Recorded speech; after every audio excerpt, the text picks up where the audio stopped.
আল্লাহ তাআলা ডাক দিয়ে বলবো ফেরেশতারা ফরমানকে ধর। যেই মাত্র আল্লাহ তাআলা ডাক দিবি জাহান্নামের আযাব শুরু হয়ে যাবে। কবরে এমন জোরে চাপ লাগা দিবি, হাড্ডিগুলো মার মার মার মার করে চূর্ণ বিচূর্ণ হয়ে যাবে। কবরের ভিতরে 99টা সাপ চলে আসবে, কারো বা কবরের দাউ দাউ করে আগুন জ্বলিয়ে উঠবে। ও কলিজার যুবক, এখনো সময় আছে বাবা, এখনো মনটাকে বোঝাও রে মন। কোন পথে চলছো, কোথায় চলছে? এই দুনিয়ায় তো কেউ স্থায়ীভাবে বসবাস করতে পারে না, স্থায়ীভাবে বসবাস করতে পারবে না রে বাবা। ওই ময়দানে মাহশারে যখন দাঁড়াইবা, কত ভয়ঙ্কর জমিন।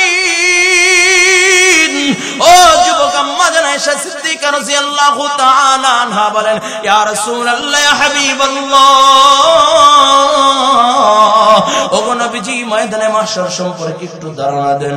নবী আমার ডাক দিয়া বলে, আয়েশা, ময়দানে সব মানুষগুলো উলঙ্গ অবস্থায় উঠবে। আম্মা জান ডাক দিয়া বলি, ইয়া রাসূলুল্লাহ, ইয়া হাবিবাল্লাহ, আমি আয়েশা উলঙ্গ অবস্থায় উঠবো। নবী আমার ডাক দিয়া বলে, আয়েশা, হ্যাঁ হ্যাঁ, তুমি উলঙ্গ অবস্থায় উঠবা। আম্মা জান বলি, ইয়া রাসূলুল্লাহ, আমার কি একটু লজ্জা করবে না, শরম করবে না? নবী আমার ডাক দিয়া কয়, আয়েশা, লজ্জা তো দূরের কথা, কেউ কারো দিকে তাকাইবার মতো সুযোগ পাবে না। ও যুবক, ময়দানে মাহশর কত ভয়ঙ্কর। রব বলেন, ইয়াউমা ইয়াফিরুল মারউ মিন আখিহি ওয়া উম্মিহি ওয়া আবিহি ওয়া সাহিবাতিহি ওয়া বানিহি। ও যুবক, ময়দানে মাহশর কত ভয়ঙ্কর, কত ভয়ঙ্কর। এই আয়াতগুলো যখন পড়েছি, এই আয়াতের ব্যাখ্যা যখন পড়তাম রে বাবা, দুই চোখ দিয়ে অশ্রু ঝরতো। বলে এই আয়াতের ব্যাখ্যা ভালোভাবে বোঝা গেছে 2019-20 যখন করোনা শুরু হয়ে গেল, তামাম বিশ্বের ভিতরে যখন করোনা, যখন আতঙ্ক এক ছড়িয়ে পড়লো, মানুষ ঘর থেকে বাইর হইতে পারে না, তখন তাকাইয়া দেখলাম মা সন্তানকে চিনে না, বাবা সন্তানকে চিনে না, ভাই ভাইকে চিনে না। ও বাবা, বিদেশ থেকে আল্লাহর বান্দা দীর্ঘদিন বিদেশ থেকে কাটাইয়া দেশের মাটির আইসা করোনায় আক্রান্ত হয়ে গেছে। বলে দীর্ঘদিন হসপিটালে থেকে মারা গেছে। বলে লাশ বাসার সামনে পাঠিয়ে দিছে, কুমিল্লা চান্দিনার কথা বলতেছি, ঘরের সামনে সন্তানের লাশ। 9 ঘন্টা হইল, মাও একটা বার দেখতে যায় না, বাবাও একটা বার দেখতে যায় না, সন্তানও একটা বার দেখতে যায় না, স্ত্রী একটা বার যায় না।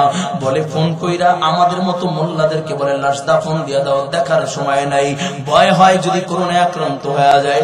ও যুবক, এটাই যদি হয় দুনিয়া, তাহলে ময়দানে মাহশর কত ভয়ঙ্কর। সামান্য মা কাশি দিয়েছে, এই জন্য সন্তান ঘর থেকে বাইর হয়ে জঙ্গলে ফেলায়া দিয়ে আসছে। বাবার জ্বর হয়েছে, এই জন্য সন্তান ঘর থেকে বাইর করে দিয়েছি।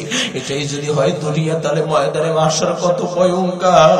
ও যুবক, যখন ময়দানে মাহশর কায়েম হয়ে যাবে রে বাবা, ইমানদার মুমিন যখন ময়দানে মাহশরে দাঁড়াইবে, আল্লাহ তাআলা ইমানদারের হাতে, ডান হাতে আমলনামা দিবে।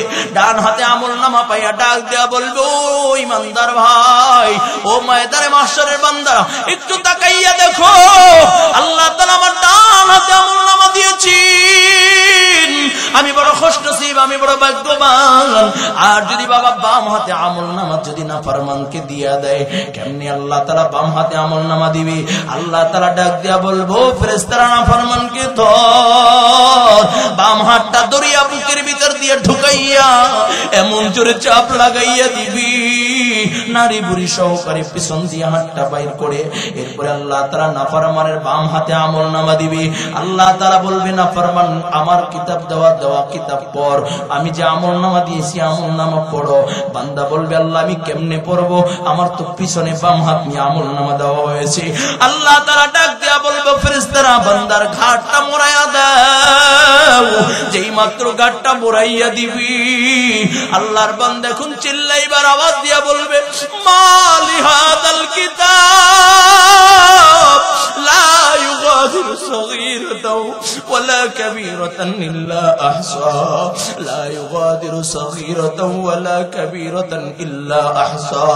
বাম হাতে আমলনামা নিয়া জমিনের ভিতরে চিল্লাইবে আর আওয়াজ দিবে, মালি হাদাল কিতাব, মালি হাদাল কিতাব, আয় আল্লাহ আপনি মাফ করিয়া দেন। ও যুবক, ওই দিনে কিন্তু আর কোনো আপিল করার মতো জায়গা থাকবে না। আর কোন দুনিয়ায় একবার ঠকে গেলে আরেকবার আপিল করা যায়। বলে দুনিয়ায় হাইকোর্ট জজ কোর্ট ওইরকম এক এক সুপ্রিম কোর্ট আছে, এক এক ধারা আছে। একবার মামলায় ঠকে গেলে আবার আপিল করার সুযোগ আছে, আবার মামলায় আপিল করা আবার ঠকে গেলে আবার আপিল করার সুযোগ আছে। ও যুবক ভাই, ও যুবক ভাই, ও যুবক ভাই, কিন্তু আল্লাহ তাআলার আদালতে যদি একবার ঠকে যাও তাহলে আর আপিল করার সুযোগ নাই। জিনাকারের জন্য রায় একটা, কিন্তু শাস্তি এক। বলে জিনাকারের মা বাবাকে কষ্ট দিল, শাস্তি এক। নামাজ ছাড়লো, শাস্তি এক। বলে সবগুলোকে জাহান্নামের ভিতরে জ্বালানো হবে। ও কলেজের যুবক, এই ময়দানে যেহেতু আল্লাহ নিয়ে আসছেন রে বাবা, আজ থেকে তওবা করো, আর কোনোদিন গুনাহ করবা না, নামাজ ছাড়বা না, বেপরদায় চলবা না। পয়গম্বর আরবি রাহমাতাল লিল আলামিন নবী মুহাম্মদুর রাসূলুল্লাহ সাল্লাল্লাহু আলাইহি ওয়াসাল্লাম বলেন, তোমাদের জন্য জমিনের উপরের অংশ ততক্ষণ পর্যন্ত নিরাপদ যতক্ষণ না পর্যন্ত এই ৬টা জিনিস জমিনের উপরে না দেখবা। যখন এই ৬টা জিনিস তুমি জমিনের উপরে দেখবা, তখন এই জমিনটা তোমার জন্য নিরাপদ থাকবে না। জমিনের মাটিটা আর তোমার জন্য নিরাপদ নয়। তখন জমিনের উপরের অংশের চেয়ে নিচের অংশ তোমার জন্য ভালো। তার মানে কি তাহলে আমরা সবাই আত্মহত্যা করে মারা যাব? নাউজুবিল্লাহ। কয় না না না, যখন এই দৃশ্যগুলো দেখবা তখন ঐক্যবদ্ধ হয়ে সকলে জালেমের বিরুদ্ধে মোকাবেলা করার জন্য প্রস্তুতি নিবা। ঠিক কিনা যারা বলেন? এক নাম্বার নবী আমার বলেন, বাদিরু সিত্তাম বিল মাউত ইমরাতুস সুফাহা। অযোগ্য লোক নেতৃত্ব স্থানে বসবে, অযোগ্য লোক নেতৃত্ব স্থানে বসবে। যখন অযোগ্য লোকগুলো নেতৃত্ব স্থানে বসবে তখন যোগ্যতা সম্পন্ন শিক্ষিত লোকের আর কোনো দাম থাকবে না। ঠিক কিনা? দেখেন নাই 17টা বছর যেই পার্লামেন্টে মুফতি আমিনের মতো লোক ভাষণ দিয়েছেন, যেই পার্লামেন্টে আল্লামা দেলোয়ার হোসেন সাইদির মতো লোক ভাষণ দিয়েছেন, যেই পার্লামেন্টে নিজামীর মতো লোক ভাষণ দিয়েছেন, সেই পার্লামেন্টে একজন নর্তকী বেহায়া বেশ্যা মুমতাজের মতো লোক গান শোনায়। ঠিক কিনা যারা বলেন? এটা হলে জাতির জন্য নির্লজ্জ। ঠিক কিনা যারা বলেন? এ জাতির জন্য কলঙ্কের বিষয়। ঠিক কিনা যারা বলেন? আমি একটু বলি আর আপনারা মিলাবেন। ঠিক আছে কিনা? এক নম্বর নবী আমার বলেন, ইমরাতুস সুফাহা, অযোগ্য লোক নেতৃত্ব স্থানে বসবে। আলহামদুলিল্লাহ, আমরা তো সুন্নাত ওয়ালা মুখে দাঁড়িয়ে আছি, চেয়ারম্যান পাইলাম। কিন্তু অনেক চেয়ারম্যান আছে মাহফিলে যাইয়া সরাসরি বাড়া দিয়েছে। ঠিক কিনা যারা বলেন? অনেক চেয়ারম্যানের ইতিহাস আমরা জানি, যারা 5ই আগস্টের পরে পালাইবার জন্য মানে ইঁদুরের গর্ত খুঁজে পায় না। ঠিক কিনা যারা বলেন? শুধু একটাই অপরাধ, তারা দিনকে কটাক্ষ করে তার নেতার চামচামি করেছে। ঠিক কিনা যারা বলেন?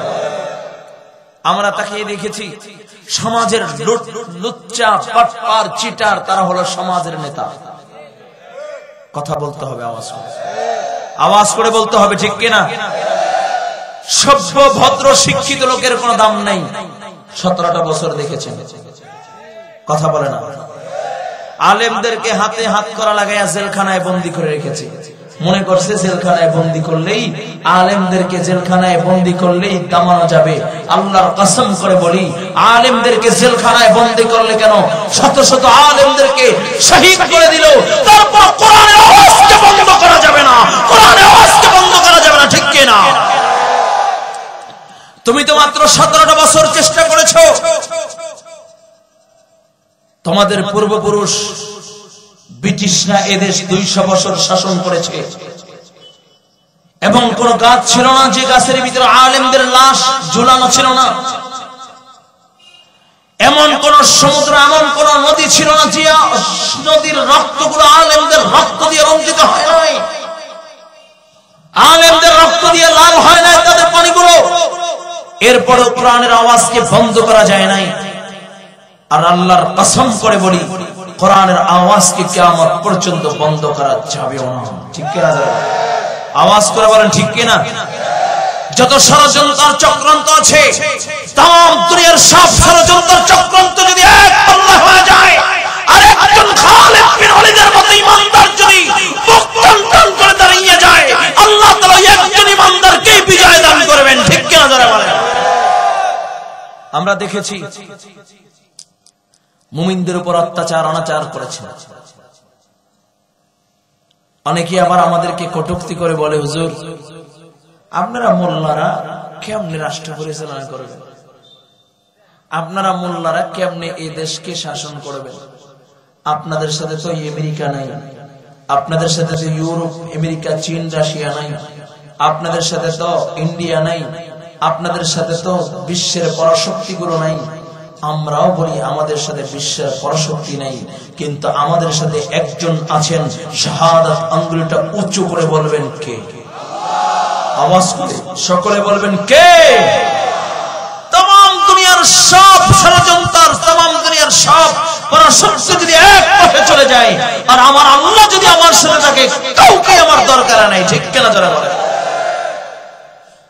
ও কলিজার যুবক, ভালো করে বুঝেন, আমার নবী সরকারে দো আলম নবী, রহমাতাল লিল আলামিন নবী মুহাম্মদুর রাসূলুল্লাহ, ইন্না লিল্লাহি ওয়া ইন্না ইলাইহি রাজিউন। এতগুলা মানুষের ভিতরে মাত্র 4-5 জন সাল্লাল্লাহু আলাইহি ওয়াসাল্লাম বললেন। ও ভাই, দুরূদ বললে কি গুনাহ হইব?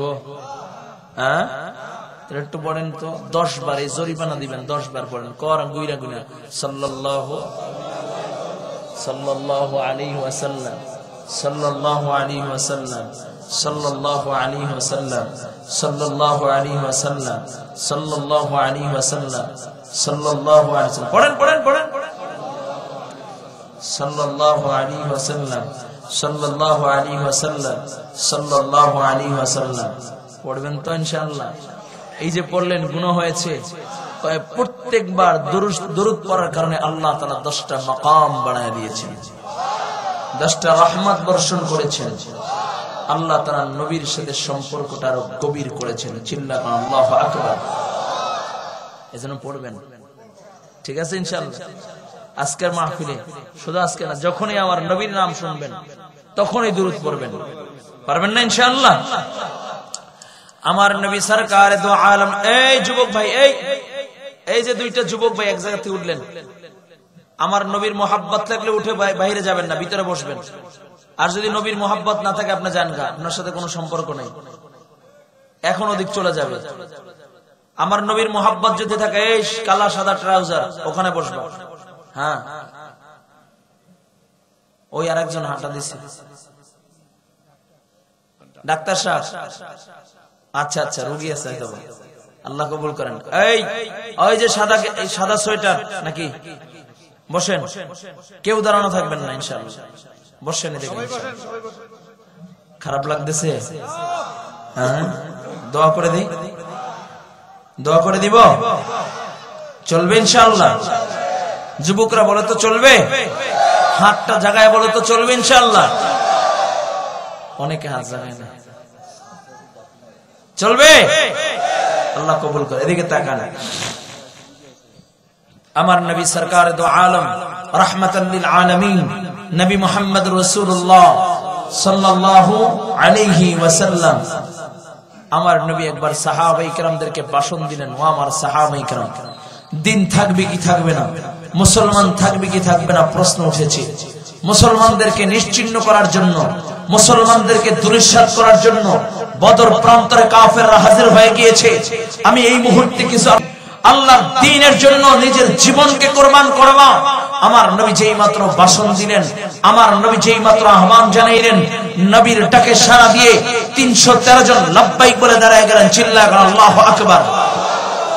কয়জন দাঁড়াইলেন? এখানে কত আছে? হাজার হাজার। আমার তো 313 জন দরকার, হাজার হাজার দরকার না। আমরা এখন পর্যন্ত 313 জন তৈরি হতে পারিনি, ঠিক কিনা ধরে বলেন?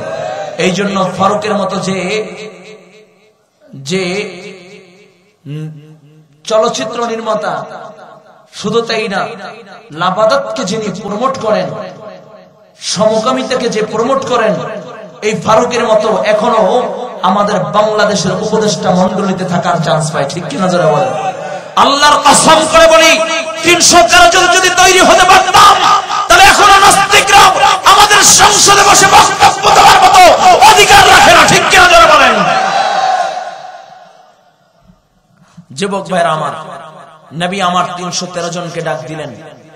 313 জন লাব্বাইক বলে দাঁড়ায় গেলেন। হাবিবে কিবরিয়া নবী সরকার দু আলম নবী 313 জনকে নিয়ে বদর প্রান্তরে হাজির হয়ে গেলেন। চিল্লা কেন আল্লাহু আকবার। পুঁজি কয় কি? 8টা তরবারি আর 2টা ঘোড়া, এটাই হলো মুসলমানদের পুঁজি। বদর প্রান্তরে হাজির, তাকায়া দেখে কাফেররা হাজার শূন্য, অস্ত্রের কোনো অভাব নাই, তরবারি কোনো অভাব নাই, ঘোড়া উটের কোনো অভাব নাই, ঢাল তরবারির কোনো অভাব নাই, তাদের অস্ত্রের হুঙ্কার আর ঝুঙ্কারে জমিন কাঁপে। এমন সময় আমার নবী দৃশ্য দেখা চোখের পানি ছেড়ে 2টা হাত উঠায় দিলেন। বুখারীর বর্ণনা, নবী যখন হাত উঠাইতেন বুক বরাবরই হাত উঠাইয়া নবী দোয়া করতেন। এটা হলো নবীর সুন্নাত তরিকা। কিন্তু ওই দিনকার সাহাবায়ে কেরাম বলেন, রাবী বলেন, আমরা তাকায়া দেখলাম নবীর হাত আর বুক বরাবরই নেই, আস্তে আস্তে হাত 2টা উপরের দিকে উঠতেছে। নবী আমার 2টা হাত আসমানের দিকে উঠাইয়া ডাক দিয়া বলে, আল্লাহ, ওগো মালিক, আয় আল্লাহ, আমার সম্বল ছিল 313 জন, এই 313 জনকে নিয়ে আমি ময়দানে হাজির। আয় আল্লাহ, 313 জন যদি শহীদ হইয়া যায়, কাদেরকে নিয়ে দ্বীনের দাওয়াত দিব, কেমনে দ্বীনের প্রচার করব? আয় আল্লাহ, আমি পয়গম্বর তোমার কাছে সাহায্য চাই। নবী আমার চোখের পানি ছেড়ে ছেড়ে কান্না শুরু করে দিলেন। আল্লাহ তাআলা ডাক দিয়া বলে, হাবিব, চোখের পানি ছেড়ে ছেড়ে কান্না কইলেন না। ওগো বন্ধু, আপনি কান্না করলে আমি আল্লাহ সহ্য করতে পারি না।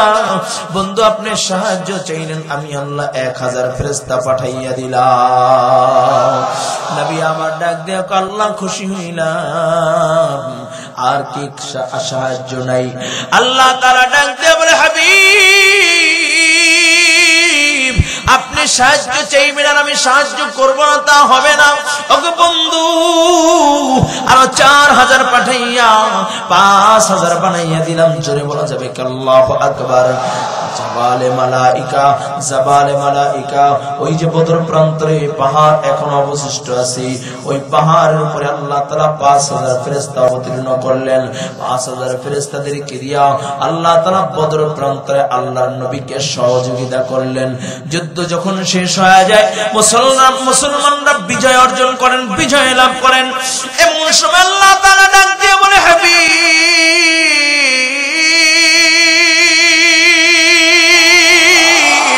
ওগো বন্ধু, আপনি সাহায্য চাইলেন, আমি 5000 ফেরেশতা পাঠাইয়া দিলাম। আমি 5000 ফেরেশতা পাঠাইয়া ক্ষান্ত হই নাই, স্বয়ং আমি আল্লাহ বদর প্রান্তরে আপনার সহযোগিতার জন্য হাজির হয়ে গেলাম। এ যুবক, যার সাথে আল্লাহ আছে তার কোনো ভয় নাই, ভয় নাই, ভয় নাই। ঠিক কিনা যারা বলো? আমাদের সাথে আছেন কে? আরো জোরে বলো, শাহাদাত আঙ্গুলটা উঁচু করে বলো, কে? একটা ডাক দাও, আল্লাহু আকবার।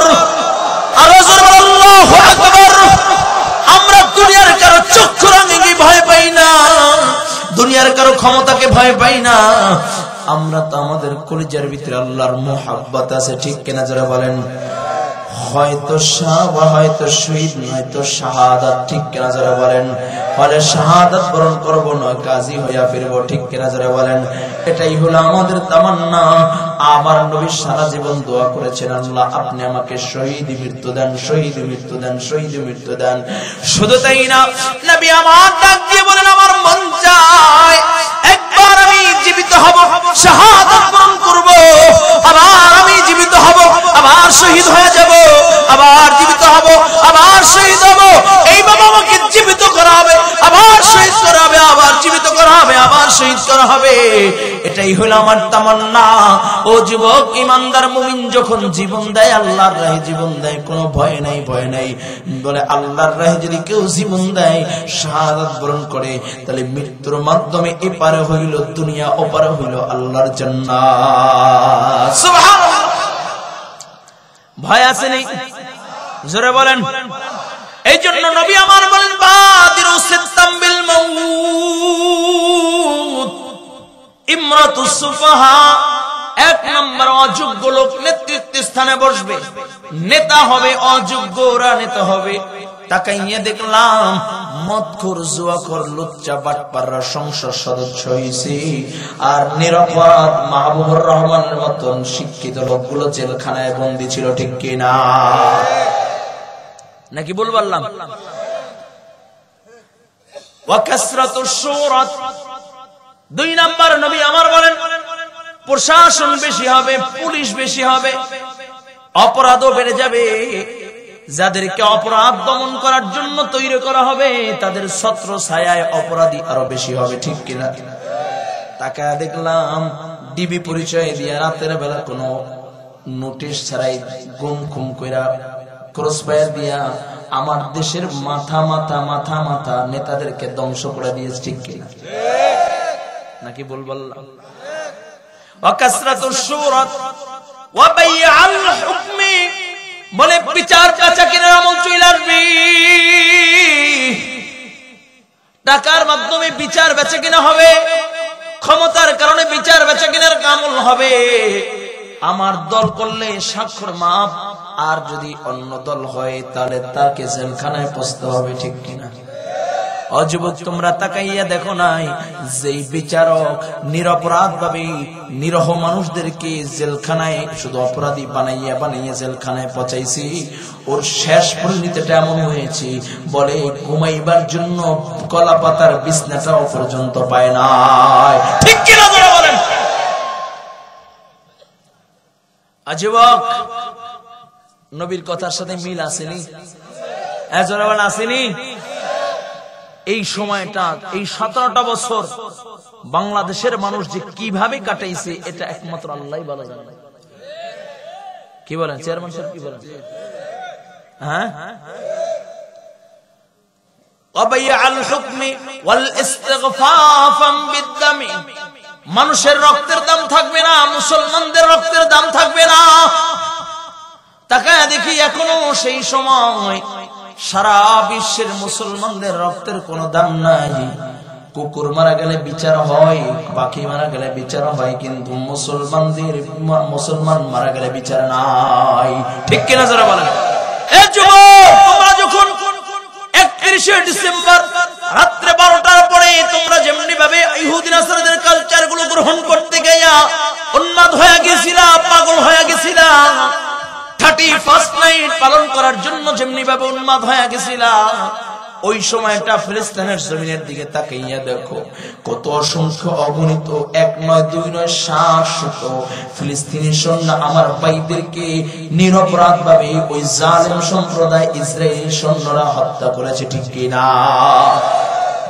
তোমরা বেঈমানদের কালচার গুলো গ্রহণ করে আনন্দ উল্লাস আর আতশবাজি আর ডেকসেট বাজাইয়া তোমরা আনন্দ করতেছ। ঠিক ওই মুহূর্তে শত শত নবজাতক শিশু, শত শত দুধের বাচ্চারা শহীদ করে দিয়েছে।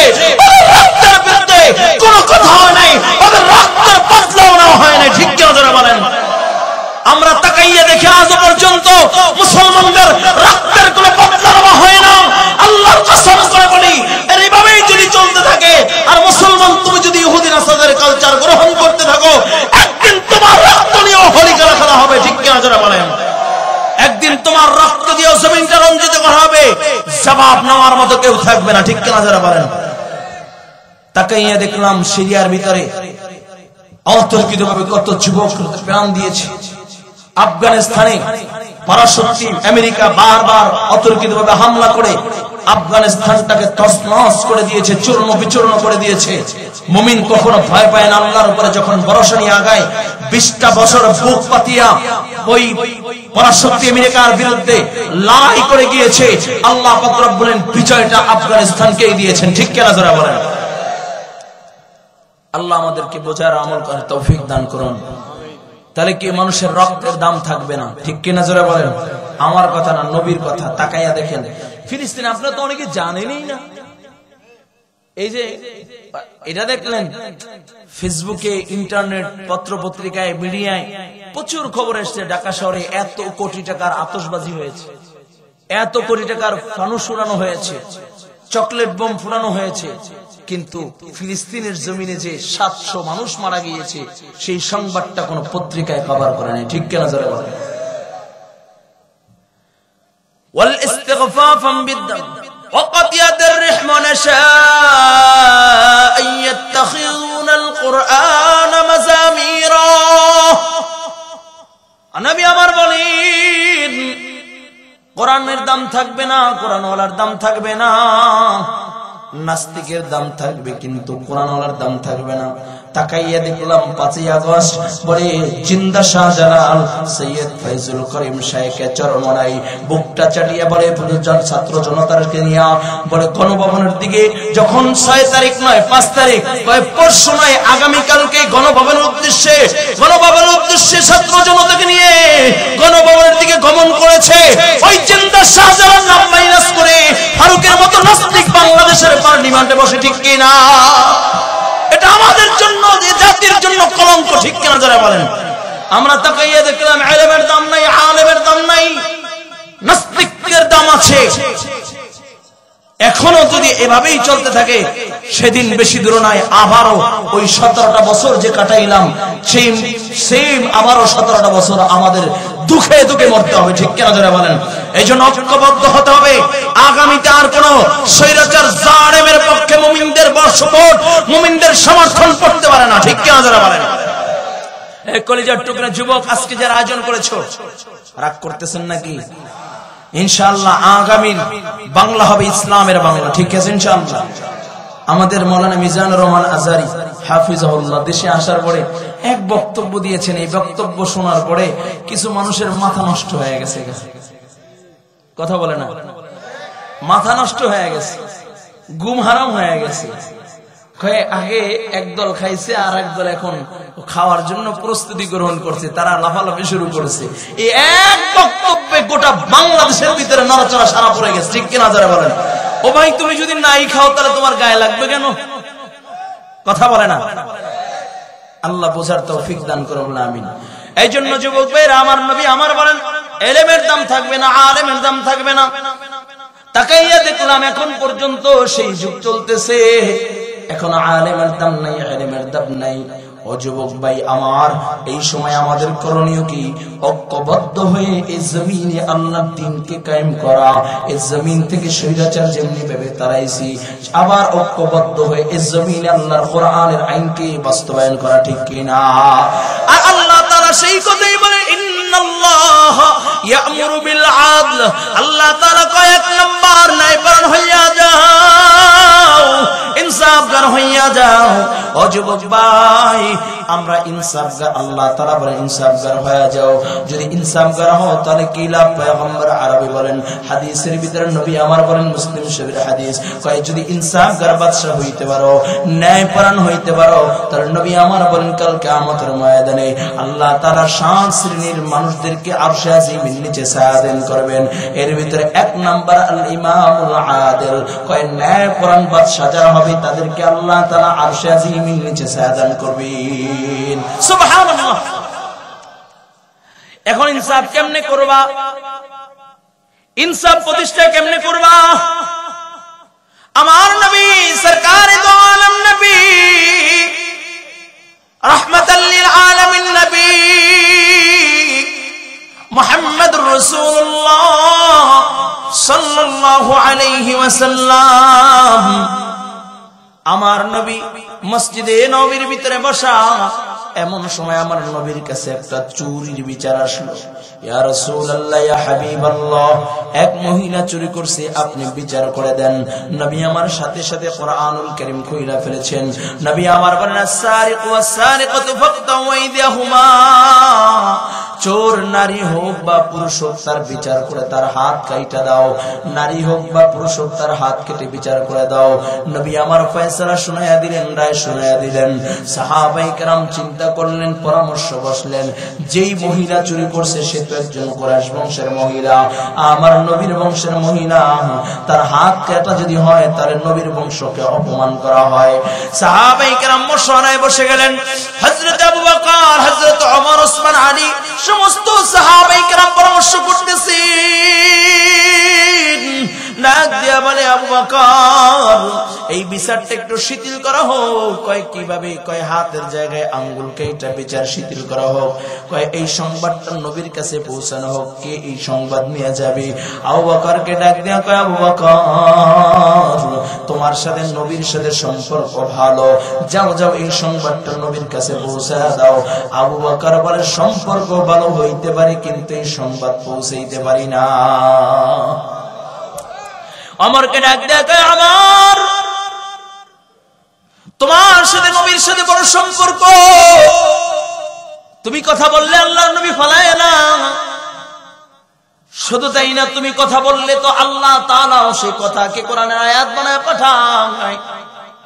শুধু তাই না, ওমরের তো মেজাজটাকে ওহীর মেজাজ বলা হয়। আমার নবী ওমরের ব্যাপারে বলেছে লাউ কানা বাদি নবিয়ান লাকানা আমার, আমার পরে যদি আল্লাহ তাআলা কাউকে নবী হিসেবে দুনিয়ায় পাঠাইতো তাহলে ওমরকে আল্লাহ তাআলা নবুয়ত দিত। জোরে বলুন সুবহানাল্লাহ। ওমরের মেজাজটাকে মেজাজে ওহী বলা হয়। ডাক দিয়ে বলে ওমর যাও যাও এই সংবাদটা আল্লাহর নবীর কাছে পৌঁছে দাও। ওমর কয় আমার পক্ষে সম্ভব না, মায়ার নবীর কাছে এই সংবাদ নিয়ে আমি যাব তা সম্ভব না। ওসমান আলী একে একজনকে বলে কেউ রাজি না। সবাই মিলে ডাক দিয়া কয় বেলাল এই সংবাদটা তুমি পৌঁছে দাও। বেলাল বলে না না আমার পক্ষে সম্ভব না। সবাই কয় বেলাল তুমি হলা মসজিদে নববীর মুয়াজ্জিন আর আল্লাহর নবী হইল ইমাম। ইমাম আর মুয়াজ্জিনের ভিতরে সম্পর্ক বড় গভীর হয়। তুমি আযান দিলে আল্লাহর নবী মসজিদে নববীর মিহরাবে দাঁড়ায়। ও বেলাল তুমি এই সংবাদটা পৌঁছে দাও। বেলাল বলে না না এই সংবাদটা আমার কাছে পৌঁছানো সম্ভব না, প্রয়োজনে মুয়াজ্জিনে ছেড়ে দিলাম কিন্তু এই সংবাদ পৌঁছাইতে পারবো না। তাহলে কে এই সংবাদ পৌঁছাইবে? কয় ছোট নাবালক সন্তানদেরকে নিয়ে এই প্রস্তাবটা আল্লাহর নবীর কাছে পৌঁছানো হোক। যদি আল্লাহর নবী গ্রহণ করেন তাহলে আলহামদুলিল্লাহ, আর যদি গ্রহণ না করেন তাহলে তো কমাস কম নবীর রাগ হবেন না, কারণ ছোট বাচ্চা প্রস্তাব দিয়েছি। কাকে দিয়ে প্রস্তাবটা পাশে পাঠানো যায়? কয় ছোট একটা বাচ্চা ওসামা, যায়েদের কোল জুড়ে আল্লাহ তাআলা একটা সন্তান দিয়েছেন, নাম হলো ওসামা। কয় ওসামাকে আল্লাহর নবী বড় মোহাব্বত করেন। কেনই বা মোহাব্বত করবেন না? যায়েদ রাদিয়াল্লাহু তাআলা আনহু কাফেরদের ভিতরে ছিলেন। যখন যায়েদ গোলাম হইয়া মক্কায় আসলেন, মক্কায় গোলাম হইয়া বাজারে বিক্রি হয়ে গেলেন। আম্মা জান খাদিজাতুল কুবরা রাদিয়াল্লাহু তাআলা আনহা যখন তার চাচাতো ভাই ডাক দিয়া কয় ও খাদিজা একটা গোলাম কিনে আনছি, দেখতে বড় মায়া মায়া চেহারা, আরো 4টা গোলাম আছে, এই 5টা গোলামের ভিতরে একটা গোলাম আমি তোমাকে হাদিয়া দিতে চাই, তবে তোমার জন্য ওই মায়া মায়া চেহারাটা ওই ছেলেটাই তোমার জন্য গোলাম হিসেবে বেস্ট।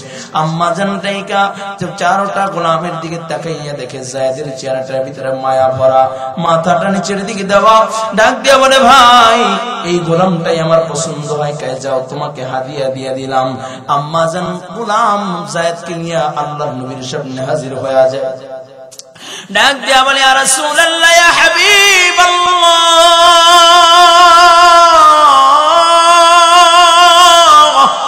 ওগো নবীজি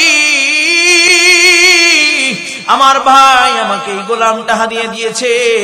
আপনি তো দিনভর মানুষের দুয়ারে দুয়ারে দ্বীনের দাওয়াত দেন, কাফেররা আপনাকে আঘাত করে, কাফেররা আপনাকে গালি দেয়, কাফেররা আপনার রক্ত ঝরায়, আপনার বডিগার্ড হিসেবে একজন লোক আপনার সহযোগিতার জন্য দরকার।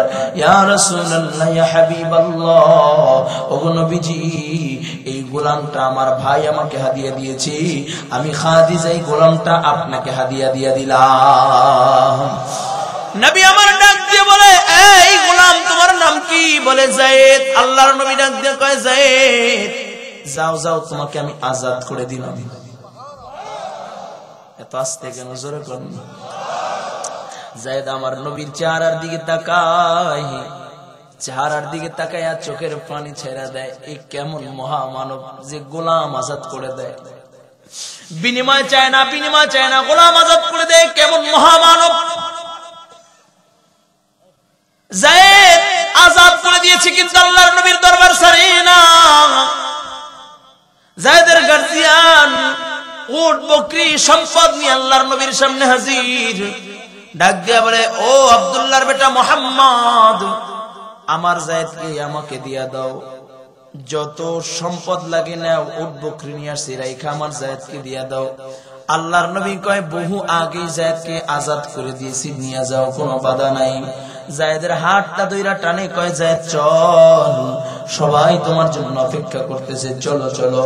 যায়েদ মাথাটা নিচের দিকে দিয়া মাথাটা ঝুঁকাইয়া ডাক দিয়া বলে, বাবা জন্ম দিতে পারো, কিন্তু আমি তোমার সাথে যাইতে পারি না, যাইতে পারি না। ও বাবা, তুমি আমার বাবা হইতে পারো, কিন্তু আমি তোমার সাথে যাইতে পারি না। আমি যেই ঘরে আছি এটা হলো মুহাম্মাদুর রাসূলুল্লাহর ঘর। এই ঘরে জিবরাইল আমিন হাজির হয়, এই ঘরে কোরআন নাজিল হয়, এই ঘর থাইনা আমি তোমার সাথে যাইতে পারি না।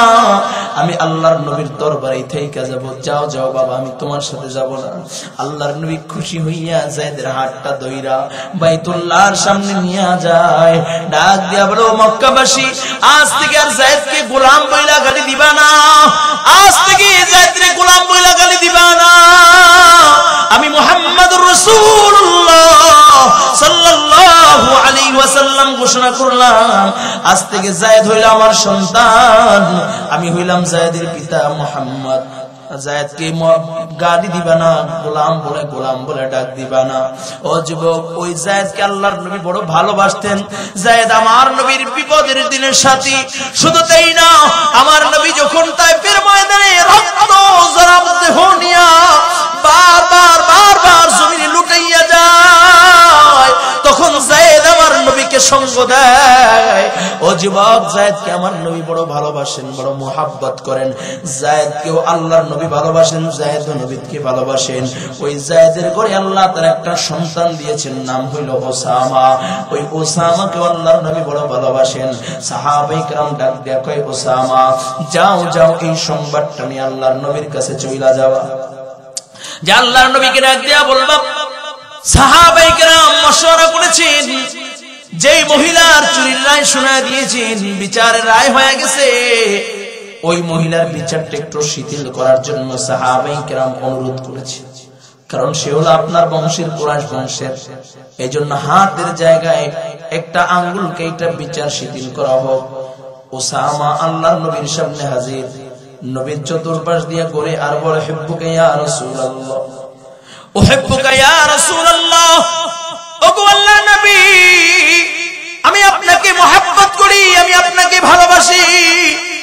নবী কয়, ওসামা জানি জানি তুমি আমাকে ভালোবাসো, আয় আমার বুকে আয়। নবী বুকের ভিতরে নিয়া কয়, কি বলতে চাও বলো। বলে, দাদু ভাই একটা প্রস্তাব নিয়ে আসছি। বলে, কি প্রস্তাব। কয়, সাহাবায়ে কেরাম বলেছি, যেই মহিলার বিচারে রায় হয়ে গেছে, ওই মহিলার হাত না কাইটা একটা আঙ্গুল কাইটা শিথিল করার জন্য। কারণ মহিলাটা আপনার বংশের, কুরাইশ বংশের। মহিলার হাত কাটা হলে আপনার বংশের বেইজ্জতি। এই জন্য বিচারকে শিথিল করা হয়েছে, শিথিল করার জন্য অনুরোধ করা হয়েছে। নবী আমার রাগ হয়ে গেলেন, যায়েদকে বুকের উপর দিয়া ফালাইয়া চক্ষু দুইটা লাল হয়ে গেলেন। মিহরাবের উপরে দাঁড়াইয়া ডাক দিয়া বলে, আমার সাহাবায়ে কেরাম, কেমনে তোমরা বুঝলা আমি জালিম, আমি জুলুম করো? আল্লাহ তাআলা তো আমাকে জালিম হিসেবে দুনিয়ায় পাঠায় নাই, জুলুম করার জন্য পাঠায় নাই।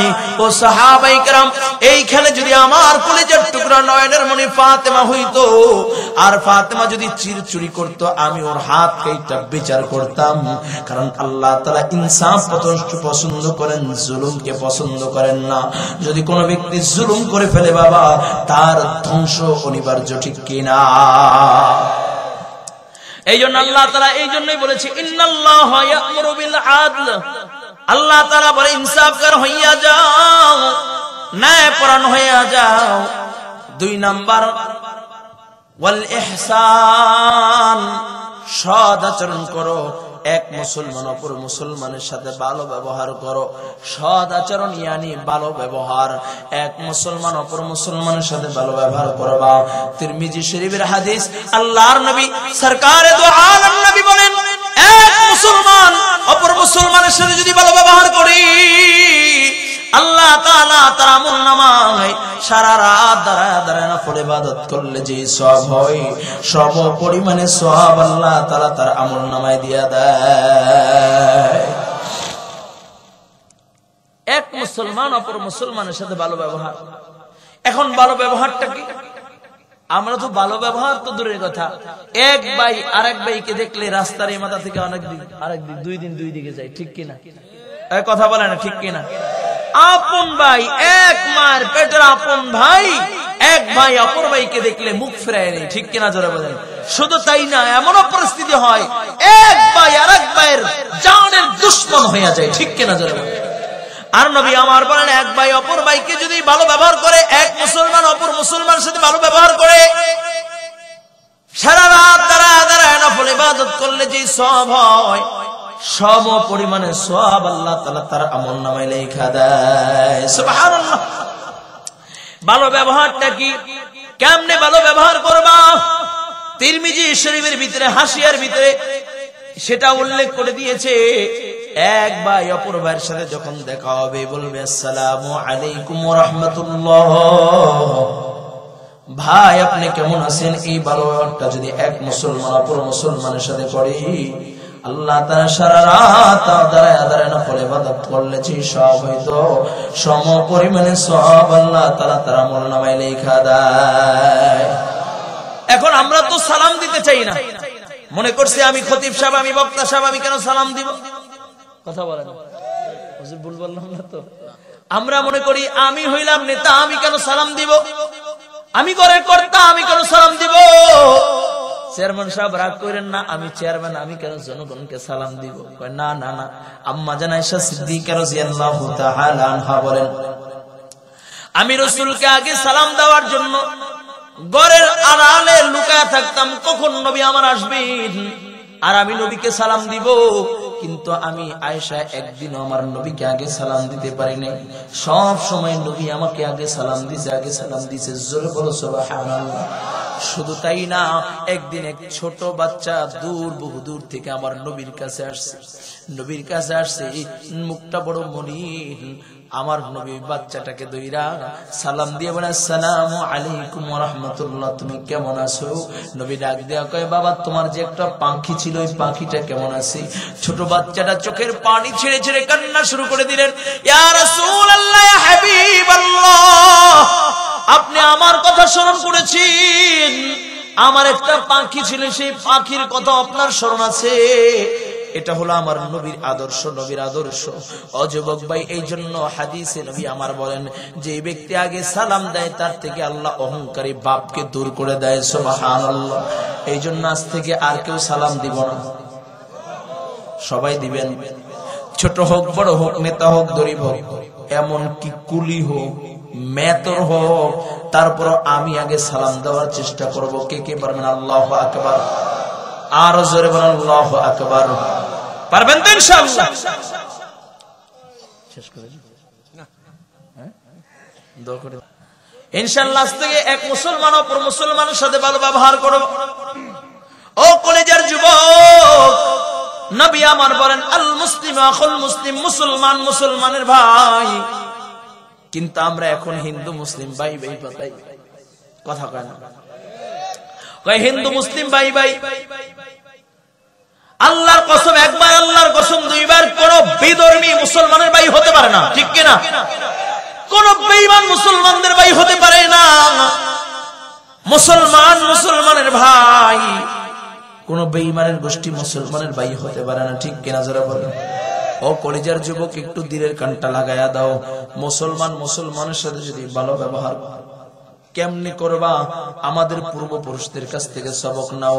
একদিন এক নওজোয়ান যুবক, মুসলমান এক নওজোয়ান যুবক, যে জীবনে নবীকে পায় নাই, নবীর জিন্দেগি পায় নাই, কিন্তু সাহাবায়ে কিরামদেরকে পেয়েছে, তাবি, কিন্তু মনের ভিতরে বড় আশা আকাঙ্ক্ষা, দিনের ভিতরে বড় তামান্না, আমি আমার নবীর রওজায় যাব, আমি আমার নবীর রওজায় সালাম জানাইব।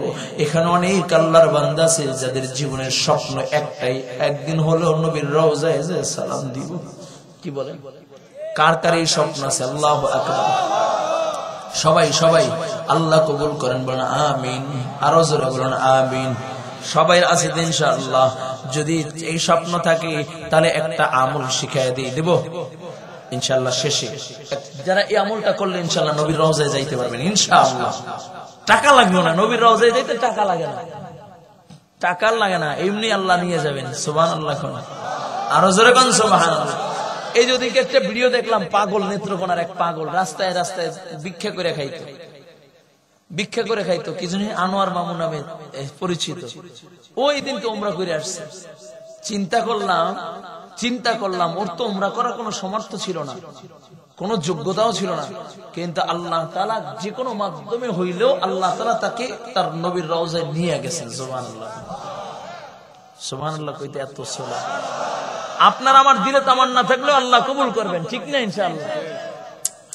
নওজোয়ান যুবক মনের ভিতরে তামান্না, আমি নবীর রওজায় যাইব, নবীর রওজার সালাম জানাইব, দিলে বড় তামান্না। আশা নিয়ে ঘর থেকে বের হইছেন, উটের পিঠে সওয়ার হইয়া আল্লাহর বান্দা মদিনার উদ্দেশ্যে রওনা করলেন। পথের ভিতরে ক্লান্ত শরীর নিয়ে খেজুর বাগানের ভিতরে বিশ্রাম করতেছে, আরাম করতেছে, কারণ ওই ব্যক্তির বাড়ি থেকে মদিনা বহু দূর, 300-350 মাইল রাস্তা। খেজুর বাগানে উট বেইদা রাইখা আরাম করতেছে। ঘুম যখন বেইগা যায়, ঘুম থেকে উঠা দেখে উটটার দেখা যায় না। সামনের দিকে তাকাইয়া দেখি উটটা রক্তক্ষরণ হইতে হইতে মারা গেছে। পাশে একজন মুরব্বি দাঁড়ানো, ডাক দিয়া কয়, চাচা আমার উটটা কে মারছে, আপনি কি দেখেছেন? চাচা ডাক দিয়া কয়, যুবক আমি মেরেছি, আমার ফসল নষ্ট করতেছিল, খেজুর বাগান নষ্ট করতেছিল, তাই আমি তাকে যখন পাথর দিয়ে তাড়াইতেছিলাম, কপালের উপরে লাইগা কপাল ফাইটা রক্তক্ষরণ হইতে হইতে মারা গেছে। নওজোয়ান যুবক, রক্ত বড় গরম, আল্লাহর বান্দা মুরব্বি মানুষকে পিটানো শুরু করলেন। পিটাইতে পিটাইতে মুরব্বিও মারা গেছে। আল্লাহর বান্দা অনুতপ্ত হয়ে গেলেন, আয় হায় আমি কি করলাম, আমি তো অপরাধী হয়ে গেলাম, খুনি হয়ে গেলাম। এই অবস্থায় যদি আদালতে কিবরিয়া দাঁড়াই, তাহলে আল্লাহ তাআলা তোমাকে জাহান্নামের বাসিন্দা বানায় দিবে। এই কথা চিন্তা কইরা আল্লাহর বান্দা মুরব্বির লাশের পাশে দাঁড়ায় রইলেন। বিকাল বেলা মুরব্বির সন্তানরা মুরব্বির খোঁজে যখন বের হয়, তাকায় দেখে মুরব্বি জমিনে পড়ে রয়েছে, নিথর দেহটা, পাশে একটা উট মরা। ডাক দিয়া করে, ভাই আমার বাবাকে কে পিটাইছে তুমি কি জানো? মুসলমান যুবক এখন ভাইয়ের হাতটা ধইরা, ওই যুবকের হাতটা ধইরা কয়, তোমরা কি মুরব্বির সন্তান? বলে, হ্যাঁ হ্যাঁ আমরা মুরব্বির সন্তান। কয়, ভাই আমিও মুসলমান, তুমিও মুসলমান। এরে ভাই, অপরাধ করেছি আমি, অন্যায় করেছি আমি অপরাধ করেছি, কিন্তু তোমরা অপরাধে হাত তুলে নিও না, আইন হাতে তুলে নিও না। এটা হলো মুসলিম রাষ্ট্র, আমি অপরাধ করেছি, এদেশে ইসলামিক শাসন ব্যবস্থা আছে, আমি তোমার বাবাকে হত্যা করেছি, চলো চলো আমাকে নিয়ে আমিরুল মুমিনিন খলিফাতুল মুসলিমিন ওমরের কাছে নিয়ে চলো। আমি আদালতে কিবরিয়া আল্লাহ তাআলার আদালতে আসামি হইয়া দাঁড়াইতে চাই না। দুনিয়া আমি আমার শাস্তি ভোগ করে যাইতে চাই। ভাইরে চল চল আমিরুল মুমিনের দরবারে চল। খলিফাতুল মুসলিমিনের সামনে যখন হাজির করা হলো, আমিরুল মুমিনিন ডাক দিয়া কয়, যুবক, এরে যুবক, উটের বদলে উট দিয়ে দিলেই তো হইতো, তুমি কেন তাকে কতল করলা? কয়, রাগের বশবীত হইল। আমিরুল মুমিনিন বিচারের রায় দিয়ে দিলেন, কতলের বদল কতলা। বলে, হত্যার বদলে হত্যা করা হবে, অমুক দিন অমুক সময় তাকে কতল করা হবে। বিচারের রায় হয়ে যায়, মানুষগুলো বিচারের অপেক্ষায় রইলেন। এমন সময় জল্লাদকে ডাক দিয়া কয়, জল্লাদ, আর 2 দিন মাত্র বাকি আছে এই যুবকের বিচার, যাও যাও একটু যা জিজ্ঞাসা করো যুবকের মনের দিলের কোন তামান্না আছে। এমন সময় জল্লাদ ডাক দিয়ে বলে, যুবক, এটাই হয়তো তোমার শেষ সময়, আখিরি আখেরি সময় তোমার কোনো চাওয়া পাওয়া আসেনি, দিলের কোনো তামান্না আছে? যুবক ডাক দিয়া বলে, জাল্লাত আমার দিলে একটা তামান্না আছে। বলে বলো বলো। কয় না, তোমার কাছে বলা যাবে না। আমিরুল মুমিনিন খলিফাতুল মুসলিমিন ওমরকে ছাড়া আমি কাউকে বলবো না। ওমরের সামনে হাজির করা হলো। ওমর ডাক দিয়া কয়, যুবক তোমার দিলের তামান্না কি? ডাক দিয়া বলে, আমিরুল মুমিনিন ও খলিফাতুল মুসলিমিন, আমার দিলের একটা তামান্না, আমি এক ইহুদির কাছ থেকে কিছু টাকা কর্জ নিয়েছিলাম, দিনার দিরহাম কর্জ নিয়েছিলাম। ইহুদির বাড়ি আমার বাড়ির থেকে বহুদূর। ইহুদি আমার বাড়ি চেনে না, আমার বাড়ির লোকেরাও ইহুদির বাড়ি চেনে না। কিন্তু ইহুদি আমি মুসলমান এই জন্য আমাকে দিয়েছিল, জানে মুসলমানরা আমানত রেখে আনাত করে না। ও আমিরুল মুমিনিন, আমাকে একটু যদি সময় দেওয়া যায়, আমি ইহুদির টাকাটা কর্জ করে দিয়ে কর্জটা আমি পরিশোধ করে দিয়ে আসলাম।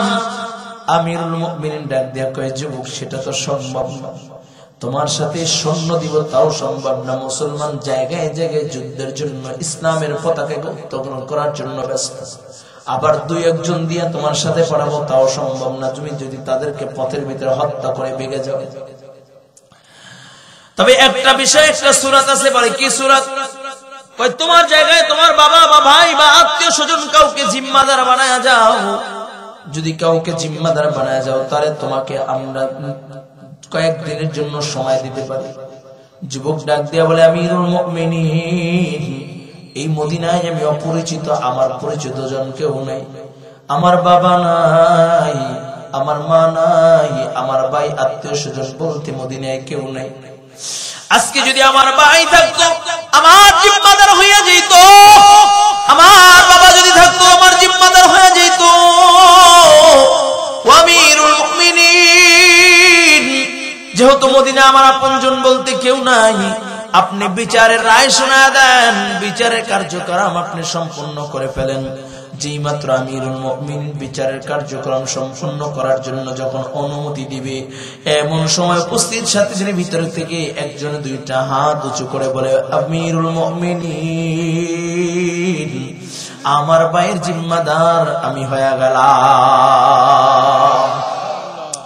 তাকাইয়া দেখি আমার নবীর প্রিয় সাহাবী হযরতে আবু যর গিফারি খাদিমে খায়রুল বাশর मुस्तफा की खदमतों से जिंदगी भर न बनाया अपना घर। हजरते अबू ज़र ग़िफ़ारी खादिमे खैरुल बशर, मुस्तफा की खदमतों से जिंदगी भर न बनाया अपना घर। नबीर प्रिय साहाबी हजरत अबू ज़र दुइटा हाथ उठा ফেললেন। আমিরুল মুমিনিন ডাক দিয়া বলে, আবু যর, চিনো না জানো না তার জিম্মাদার হয়ে গেল, বুঝে শুনে তুমি জিম্মাদার হইও। আবু যর মিসকি হাসি দিয়া ডাক দিয়া বলে, ও আমিরুল মুমিনিন, কে বলেছে আমি চিনি না? রক্তের কোনো বন্ধন নাই, রক্তের কোনো বন্ধন নাই, কিন্তু আমার নবী সরকার দু আলম নবী আমার সাথে তার সাথে একটা কোরআন হাদিসের বন্ধনে আবদ্ধ করে দিয়েছি। আমার নবী বলেছে, আল মুসলিম আখুল মুসলিম, মুসলমান মুসলমানের ভাই। আমি আমার ভাইয়ের জিম্মাদার হয়ে গেলাম, আমি আমার ভাইয়ের জিম্মাদার হয়ে গেলাম। দেন দেন তাকে ছুটি দিয়া দেন। আমিরুল মুমিনিন নতুন করে আবার বিচারের তারিখ নির্ধারণ করলেন। অমুক এই মাসের শেষ শুক্রবার বা আগামী মাসের প্রথম শুক্রবার, যুবক তুমি মসজিদে নববীতে জুমা পড়বা, জুমার পরে তোমার বিচার করা হবে। আমিরুল মুমিনিন বিচারের রায় শোনায় দিলেন। যুবক ছুটি চলে যায়। আবু যরকে ডাক দিয়ে কয়, আবু যর, তোমাকে জেলখানায় বন্দী করার দরকার নেই, কারণ তুমি তো নবীর একান্ত আপনজন, তোমাকে জেলখানায় বন্দী করার দরকার নেই। কিন্তু এই যুবক যদি না আসে, তাহলে যুবকের জায়গায় কিন্তু তোমাকে শুলিতে চড়া হবে, ফাঁসিতে চড়ানো হবে। যুবক বাড়িতে চইলা যায়। ইহুদির বাড়ি যাইয়া ইহুদির টাকা পরিশোধ করে দেন। বাড়িতে আইসা মাকে ডাক দেয়া কয়, মা রে মা, তোমার তোমার সন্তান যতবার তোমার কাছ থেকে বিদায় নিয়েছে আবার তোমার বুকে ফিরে এসেছে। মা আজকে তোমার সন্তান এমন ভাবে বিদায় নিবি যেই বিদায়ের পর আর জিন্দেগিতে তোমার সামনে দাঁড়াইবে না। ও মা, জীবনে বহু লোকমা খানা খাওয়াই দিয়েছো, আজকে একটা লোকমা খানা খাওয়াইয়া দাও, শেষবারের মতো আর একটা বার খানা খাওয়াইয়া দাও। বাবাকে ডাক দিয়ে কয়, বাবা দাও দাও বাবা, তোমার বুকটা একটু পাইতে দাও, তোমার বুকে কত মাথা রাইখা ঘুমাইলাম, আজকে শেষবারের মতো একটা বার তোমার বুকে মাথা রাইখা ঘুমাইতে চাই রে বাবা। বাবা দাও, তোমার বুকটা পেতে দাও। বাবার কাছ থেকে মায়ের কাছ থেকে বিদায় নিয়া যুবক মদিনার উদ্দেশ্যে ছুটে চললেন। এদিকে মসজিদ নববীর আজান হইয়া যায়, জুমার আজান হইয়া যায়। জল্লাদকে আমিরুল মুমিনিন ডাক দেয়া বলে, জল্লাদ এখনো যুবক আসে নাই, যাও যাও যুবকের ভাই আবু যরকে রেডি হইয়া বিদায় নিয়ে মসজিদে নববীতে আসতে বলো। আর ডাক দিয়া বলে, আবু যর এটাই হয় তোমার মসজিদ নববীর শেষ জুমা। আবু যর প্রস্তুত নিয়ে মসজিদ নববীতে হাজির। জুমার নামাজ শেষ, আবু যর গিফারিকে শুরুতে উঠায় ফেললেন। এখন আবু যরকে কতল করা হবে। তাকাইয়া দেখে চতুর্দিকে শুধু কান্নার আওয়াজ, সবাই কান্দে, আবু যর হাসে। আবু যরের জন্য কেনই বা কানবে না? আবু যর এমন একজন দামি সাহাবী, আমার নবীর এত প্রিয় সাহাবী। ও যুবক, একটু দিলের কানটা লাগাইয়া দাও। আমার নবী হযরত, আমার নবী সরকারে দো আলম নবী মুহাম্মদুর রাসূলুল্লাহ সাল্লাল্লাহু আলাইহি ওয়াসাল্লাম মসজিদ নববীর ভিতরে বসা। এমন সময় জিবরাইল এসে বলে, ইয়া রাসূলুল্লাহ, ইয়া হাবিবাল্লাহ, ওগো নবীজি, ওই যে চাদর মুড়ি দিয়া হাইটা যায় আপনার সাহাবী আবু যর। নবী আমার ডাক দেয়া কয়, ও জিবরাইল, তুমি কেমনে চিনলা আমার আবু যরকে, কিভাবে চিনেছো? বলে, ইয়া রাসূলুল্লাহ, ইয়া হাবিবাল্লাহ, ওগো নবীজি, শুধু আমি জিবরাইল চিনি তা নয়, আসমান ও জমিনের ভিতরে যত ফেরেশতা আছে সকল ফেরেশতারাই আবু যরকে চিনে, আবু যরকে চিনে। জোরে বলো আল্লাহু আকবার। নবী আমার চোখের পানি ছেড়ে ছেড়ে বলে, ও জিবরাইল, কেমনে আমার আবু যরকে চিনি, কি এমন আমার আবু যরের গুণ? বলি, ইয়া রাসূলুল্লাহ, ইয়া হাবিবাল্লাহ, শুধু ফেরেশতারা আবু যরকে চিনে তা নয়, স্বয়ং আল্লাহ তাআলা আবু যরের আলোচনা ফেরেশতাদের মাঝে করতে থাকে, করতে থাকে। জোরে বলো আল্লাহু আকবার। নবী আমার ডাক দিয়ে বলে, ভাই জিবরাইল, আমার আবু যরের কি এমন গুণ? জিবরাইল বলে, ইয়া রাসূলুল্লাহ, ইয়া হাবিবাল্লাহ, ওগো নবীজি, আবু যরের দুইটা গুণ। এক নাম্বার বলবনি, তবে আমলের নিয়তে একটু হাতটা বাড়ায়া দাও। কে কে আমল করবা? ও যুবক, দিলের কানটা লাগাইয়া দাও। আমার নবী বলে, আবু যরের কয়টা গুণ? বলে, দুইটা গুণ। এক নাম্বার, আবু যরের এক নাম্বার গুণ লিকাসরাতে সূরাতুল ইখলাস। জিবরাইল ডাক দিয়ে বলে, ইয়া রাসূলুল্লাহ, ইয়া হাবিবাল্লাহ, আবু যর বেশি বেশি পড়ে কুল হুয়াল্লাহু আহাদ, আল্লাহুস সামাদ, লাম ইয়ালিদ ওয়া লাম ইউলাদ ওয়া লাম ইয়াকুল লাহু কুফুয়ান আহাদ, কুল হুয়াল্লাহু আহাদ, আল্লাহুস সামাদ, লাম ইয়ালিদ ওয়া লাম ইউলাদ ওয়া লাম ইয়াকুল লাহু কুফুয়ান আহাদ, কুল হুয়াল্লাহু আহাদ, আল্লাহুস সামাদ, লাম ইয়ালিদ ওয়া লাম ইউলাদ ওয়া লাম ইয়াকুল লাহু কুফুয়ান আহাদ। এই যে জবান নাড়ায়া নাড়ায়া যারা 3টা বার সূরা ইখলাস তেলাওয়াত করলেন, প্রত্যেকের আমল নামে আমার আল্লাহ এক খতম কোরআনুল কারীমের সওয়াব লেখা দিছি। ও যুবক, জিবরাইল বলে, ইয়া রাসূলুল্লাহ, ইয়া হাবিবাল্লাহ, আবু যর বেশি বেশি বেশি সূরা ইখলাস তেলাওয়াত করে, ও কলিজার যুবক তুমি আমিও যদি বেশি বেশি সূরা ইখলাস তেলাওয়াত করি, তাহলে ফেরেশতাদের মাধ্যমে আল্লাহ তাআলা তোমার পরিচয় ঘটায়া দিবে। শুধু তাই না, ও যুবক, কোন ব্যক্তি যদি তার জীবনের হায়াতের জিন্দেগিতে ১.৫ লক্ষ বার ১,২৫,০০০ বার যদি সূরা ইখলাস তেলাওয়াত করে, আল্লাহ তাআলা তার এই সিনাটাকে জাহান্নামের আগুনে জ্বালাইবে না, জাহান্নামের আগুনে জ্বালাবে না। এখন থেকে ইনশাআল্লাহ এখন থেকে সূরা ইখলাস বেশি বেশি তেলাওয়াত করব। অনেকে বলে হুজুর কোরআন পড়তে পারি না, আমরা মাদ্রাসায় পড়ি নাই, তুমি কি সূরা ইখলাস পড়ো না? আজ থেকে ইনশাআল্লাহ প্রত্যেকদিন কিছু সময় হইলে সূরা ইখলাস তেলাওয়াত করবা, পারবা তো ইনশাআল্লাহ। এক নাম্বার আবু যর, এক নাম্বার গুণ সূরা ইখলাস বেশি বেশি তেলাওয়াত করতেন। দুই নাম্বারের লিসিগারি লিনাফসি, আবু যর নিজেকে নিজে খুব ছোট মনে করে, খুব ছোট মনে করে। ও যুবক ভাই, তোমার আমার ভিতরে তো অহংকারী ভাব, তোমার আমার ভিতরে তো অহংকারী ভাব। আর আবু যর গিফারি নিজেকে নিজে ছোট মনে করে। আর যারা নিজেকে নিজে ছোট মনে করবে তার দাম কত জানুরি? ও বাবা, দুইটা গুণ আমার রব কিছু বুদ্ধিমানদের পরিচয় দেয়, বলবো নি? আমার রবের কাছে কিছু লোক আছে যারা রবের কাছে বড় দামি, রবের কাছে বড় বুদ্ধিমান। সমাজে তো ইসলামের বিরোধিতা করলে বুদ্ধিবীজি হওয়া যায়। আর কিছু আল্লাহর আশিক বান্দা আছে যারা মালিকের কাছে বুদ্ধিমান। কয় কেমন জানোনি? ময়দানে মাহশার যখন কায়েম হয়ে যাবে, মা ছেলের পরিচয় দিবে না, বাবা সন্তানের পরিচয় দিবে না। ওই সময় মালিক আমার ডাক দিয়া বলবে, ও ফেরেশতারা, বুদ্ধিমানদেরকে ডাক দাও, বুদ্ধিমানদেরকে ডাক দাও। ফেরেশতারা বলবে, আল্লাহ বুদ্ধিমান আবার কারা? আল্লাহ তাআলা বুদ্ধিমানদের পরিচয় দেয়, আল্লাযীনা ইয়াযকুরুনাল্লাহ কিয়ামান ওয়া কুউদান ওয়া আলা জুনুবিহিম ওয়া ইয়াতাফাক্কারুনা ফী খালকিস সামাওয়াতি ওয়াল আরদ রাব্বানা মা খালাকতা হাযা বাতিলান সুবহানাকা ফাকিনা আযাবান নার। বুদ্ধিমানদের পরিচয় দেন। বুদ্ধিমান হইল ওই সমস্ত লোক যারা দাঁড়ানো অবস্থায়, শো অবস্থায়, বসা অবস্থায়, ইয়ানি যে হালাতে থাকে সেই অবস্থায় আমি মালিকের জিকির করি, আমি মালিকের জিকির করে, তারাই হইল বুদ্ধিমান। শুধু তাই না, রব্বানা সরিফ আন্না আযাবা জাহান্নাম, কয় মালিকের জিকির করে এবং আমার মাখলুকাত নিয়ে, আমার সৃষ্টি জীব নিয়ে আমার পরিচয় লাভ করে, এবং গভীর রজনীতে উঠা নিজেকে নিজে মিটাইয়া দুই চোখের পানি সাইরা সাইরা বলে, রব্বানা সরিফ আন্না আযাবা জাহান্নাম ইন্না আযাবাহা কানা গরামা।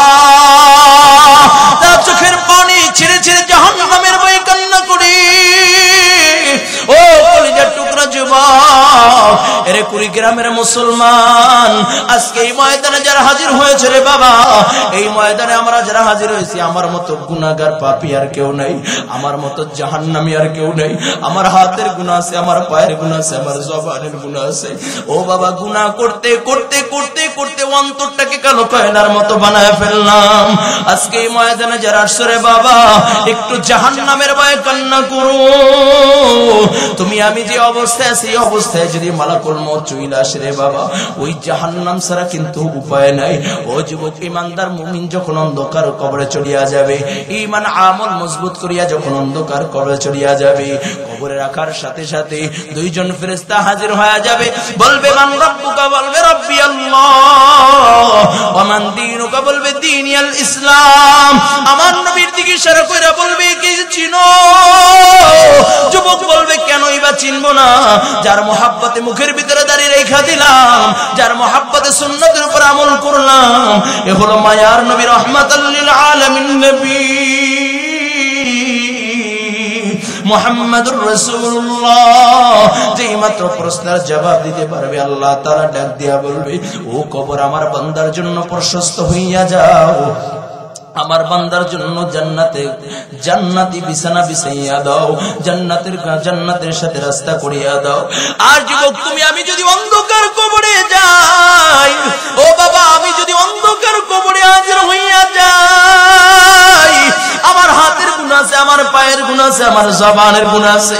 এই অবস্থায় যদি অন্ধকার কবরে চলে যায়, ও যুবক, মালাকুল মউত যখন জানটা কবজ করবে, অন্ধকার কবরের যখন বাসিন্দা হইয়া যাব, অন্ধকার কবরে যখন চলিয়া যাব, দুইজন ফেরেশতা হাজির হয়ে যাবে।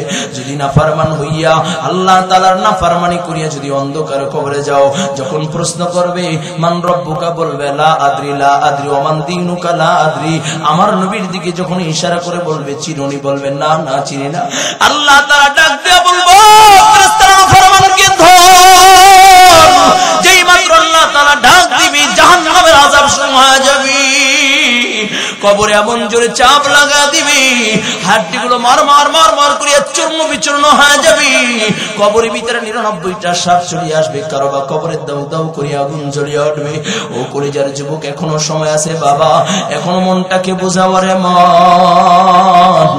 কোন পথে চলছো, কোথায় চলছে? এই দুনিয়ায় তো কেউ স্থায়ী ভাবে বসবাস করতে পারে না, স্থায়ী ভাবে বসবাস করতে পারবে না রে বাবা। ওই ময়দানে মাহশারে যখন দাঁড়াইবা, কত ভয়ঙ্কর জমিন।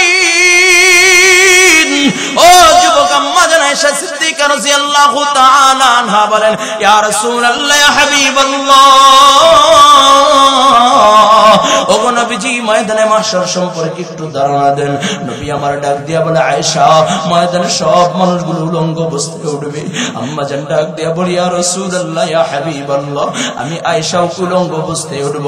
নবী আমার ডাক দিয়া বলে, আয়েশা, হ্যাঁ হ্যাঁ তুমি উলঙ্গ অবস্থায় উঠবা। আম্মা জান বলে, ইয়া রাসূলুল্লাহ, আমার কি একটু লজ্জা করবে না, শরম করবে না? নবী আমার ডাক দিয়া কয়, আয়েশা, লজ্জা তো দূরের কথা, কেউ কারো দিকে তাকাইবার মতো সুযোগ পাবে না। ও যুবক, ময়দানে মাহশার কত ভয়ঙ্কর।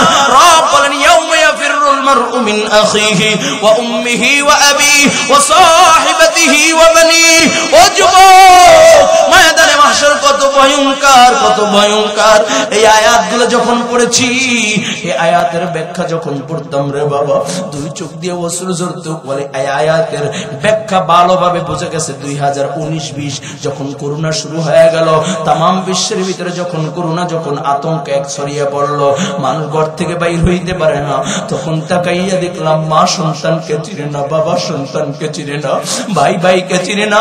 ও বাবা, বিদেশ থেকে আল্লাহর বান্দা দীর্ঘদিন বিদেশ থেকে কাটাইয়া দেশের মাটির আইসা করোনায় আক্রান্ত হয়ে গেছে, বলে দীর্ঘদিন হসপিটালে থেকে মারা গেছে, বলে লাশ বাসার সামনে পাঠিয়ে দিছে। কুমিল্লা চান্দিনার কথা বলতেছি, ঘরের সামনে সন্তানের লাশ 9 ঘন্টা হইল, মাও একটা বার দেখতে যায় না, বাবাও একটা বার দেখতে যায় না, সন্তানও একটা বার দেখতে যায় না, স্ত্রী একটা বার যায় না।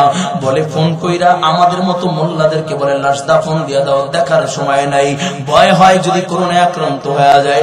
ও যুবক, এটাই যদি হয় দুনিয়া, তাহলে ময়দানে মাহশার কত ভয়ঙ্কর। সামান্য মা কাশি দিয়েছে, এই জন্য সন্তান ঘর থেকে বাইর হয়ে জঙ্গলে ফেলায়া দিয়ে আসছে। বাবার জ্বর হয়েছে, এই জন্য সন্তান ঘর থেকে বাইর করে দিয়েছি।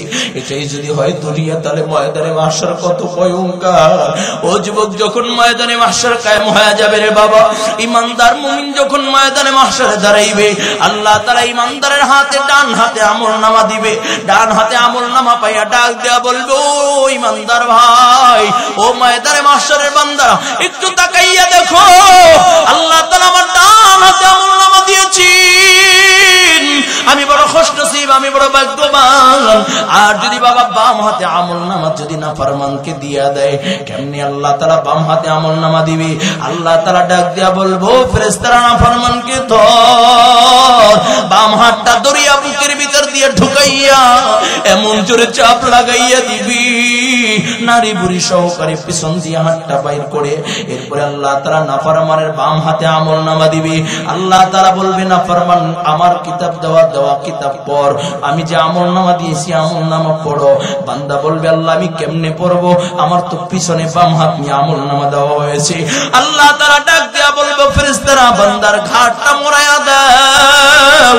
যেই মাত্র ঘাটটা মোড়াইয়া দিবি, আল্লাহর বান্দা এখন চিল্লাইবার আওয়াজ দিয়া বলবে, মালি হাদাল কিতাব লা ইউগাদিরু সগীরাতাও ولا كبيرة إلا أحصاها لا يغادر صغيرة ولا كبيرة إلا أحصاها বাম হাতে আমলনামা নিয়া জমিনের ভিতরে চিল্লাইবে আর আওয়াজ দিবে মা লিহাযাল কিতাব মা লিহাযাল কিতাব আয় আল্লাহ আপনি মাফ করিয়া দেন ও যুবক ওই দিনে কিন্তু আর কোনো আপিল করার মতো জায়গা থাকবে না আর কোন দুনিয়ায় একবার ঠকে গেলে আরেকবার আপিল করা যায় বলে দুনিয়ায় হাইকোর্ট জজ কোর্ট ওইরকম এক এক সুপ্রিম কোর্ট আছে এক এক ধারা আছে একবার মামলায় ঠকে গেলে আবার আপিল করার সুযোগ আছে আবার মামলায় আপিল করা আবার ঠকে গেলে আবার আপিল করার সুযোগ আছে ও যুবক ভাই ও যুবক ভাই ও যুবক ভাই কিন্তু আল্লাহ তাআলার আদালতে যদি একবার ঠকে যাও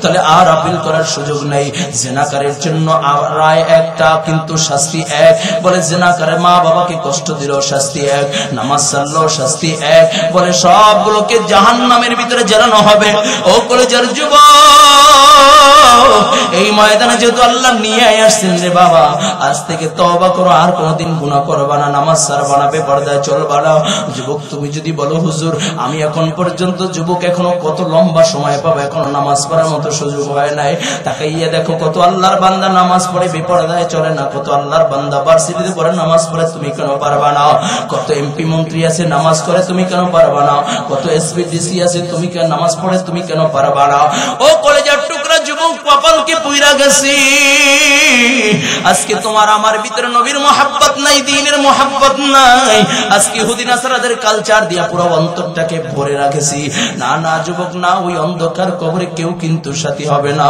ওই অন্ধকার কবরে মাও সাথে যাবে না বাবাও সাথে যাবে না ওই অন্ধকার কবরে ঈমান আর আমল ছাড়া কোনো প্রশ্নই হবে না ও যুবক কেমনে বুঝাইলে বুঝবে রে বাবা যুবক একটু জিরের কানটা লাগাইয়া দাও আমার নবী সরকারে তো আলম নবী রাহমাতাল লিল আলামিন নবী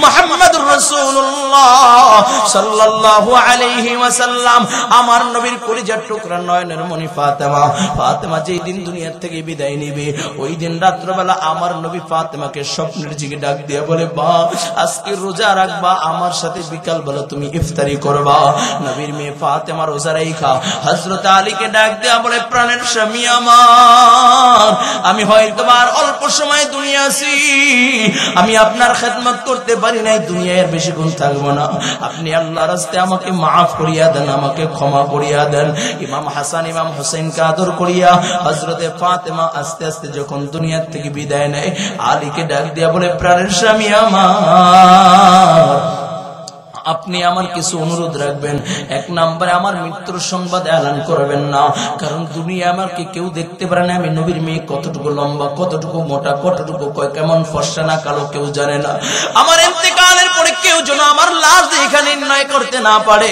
আমি নবীর মেয়ে এতটুকু লম্বা এতটুকু মোটা এতটুকু এতটুকু তুমি দেখতে কেউ যেন নির্ণয় না করতে পারে ও প্রাণের স্বামী আমার আপনি অল্প কিছু লোক নিয়ে জানাজা করে দাফন দিয়ে দিবেন নবীর মেয়ে ফাতেমা যখন ইন্তেকাল হয়ে যায় এমন সময় আবু যর হযরত আলীর ঘরের সামনে দাঁড়াইয়া যায় ডাক দিয়া বলে আলী ফাতেমা দুনিয়ায় নাই আলী বলে ও আবু যর কেমনে বুঝলা ফাতেমা দুনিয়ায় নাই কয় মায়ার নবী রাহমাতাল লিল আলামিন নবী স্বপ্নের যুগে জানাইয়া দিয়েছে আবু যর যা আমার মেয়ের দাফন কাফনের ব্যবস্থা কর ও আলী আমি গোরস্থানে গোর খোসার জন্য যাই হযরত আবু যর বলে আমি গোরস্থানে গোর খোসার জন্য গেলাম আমি সুন্দর করে আমি কবরের ভিতরে নামি আমি কবরকে ডাক দিয়া বললাম এর কবর আজকে তোমার ভিতরে কাকে রাখা হবে তুমি কি জানো শের খোদা হযরত আলীর স্ত্রীকে তোমার ভিতরে রাখা হবে কবর থেকে কোনো জবাব আসে না ডাক দিয়া বলে কবর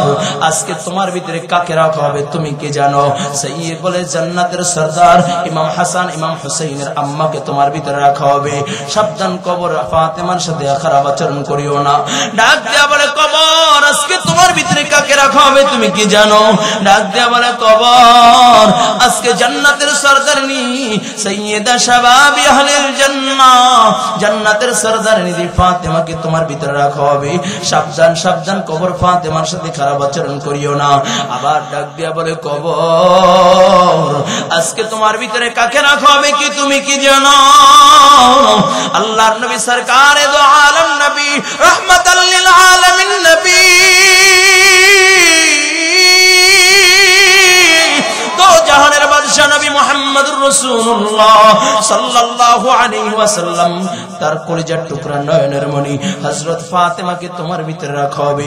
সাবধান সাবধান, কবর ফাতেমার সাথে কোনো খারাপ আচরণ করিও না। হযরত আবু যর বলে, আমাকে ডাক দিয়া কবর বলে, আবু যর আমি আলীর স্ত্রীকে চিনি না, হাসান হোসেনের আম্মাকে চিনি না, আমি নবীর মেয়েকে চিনি না, আমি ফাতেমাকে চিনি না। আমি চিনি ইন্নাল্লাযীনা আমানু ওয়া আমিলুস সালিহাত, আমি চিনি ঈমান আর আমল। ঈমান আমল নিয়ে যদি আমার ভিতরে আসে, আমি কবরটা তার জন্য জান্নাতি বাগান। আর যদি ঈমান আমল যদি ঠিক না থাকে, আমি কবরে এমন জোরে চাপ লাগায় দিব, ডান পাশে হাড্ডিগুলো বাম পাশে চলিয়া যাবে। এই জন্য কলিজার যুবক, দূর বহু দূর থেকে জীবনে প্রথমবার তোমাদের কাছে আসলাম, আর জীবনে দেখা হবে কি হবে না জানি না রে বাবা। যদি কোন আল্লাহর বান্দা বলো, হুজুর আমার পায়ে ধরলে আমি আপনার কাছ থেকে আজকে থেকে গুনাহ ছাইরা দিব, নামাজ আর ছাড়বো না, আমি তোমার পায়ে ধরতে রাজি। কোন আল্লাহর বান্দা যদি বলো, হুজুর আপনি আমার পায়ে ধরলে আমি আর কোনোদিন নামাজ ছাড়বো না, সত্যি সত্যি বাবা তোর পায়ে আমি হাত দিয়ে বলতে চাই, নামাজ ছাইরো না, নামাজ ছাইরো না, গুনাহ কইরো না, গুনাহ ছেড়া দাও, আল্লাহর নাফরমানি কইরো না রে বাবা। আজকে যেহেতু এই ময়দানে নিয়ে আসছেন, একটু তওবা করার মনটাকে বুঝাও রে মন।